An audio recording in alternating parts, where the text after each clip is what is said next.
Nous sommes aujourd'hui à la troisième session qu'on appelle extraordinaire, compte tenu un peu des délais dans laquelle elle a été réalisée. Cette session est exclusivement destinée à l'étude et à l'adoption du budget 2022 de la région. Ce budget se caractérise d'abord par une prééminence de l'investissement, parce que plus de 90% du budget est destiné à l'investissement. Au total, on peut dire qu'aujourd'hui, même si le chiffre est provisoire, qu'il est amené à connaître des changements au mois de mars, mais ces changements seront peut-être plus favorables encore.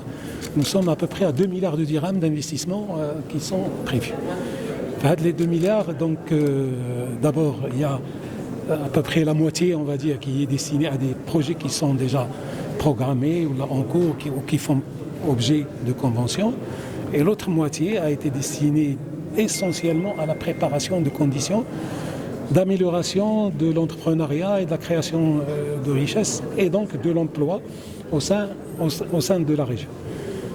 Une partie également a été réservée à tout ce qui est décloisonnement du monde rural, ainsi qu'à la dimension sociale, plus particulièrement tout ce qui concerne la santé, le sport et bien sûr l'éducation.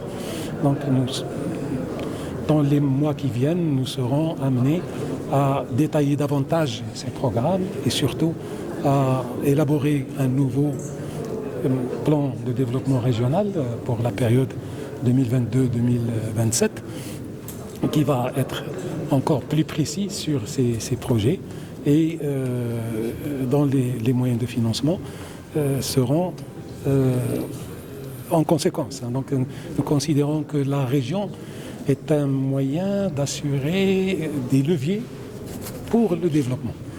Les moyens que nous avons mis sont des moyens propres à la région et après nous considérons qu'on doit mobiliser d'autres moyens et donc l'effort d'investissement au niveau de la région doit être beaucoup plus élevé que ça parce que nous sommes un des leviers de l'investissement de la région.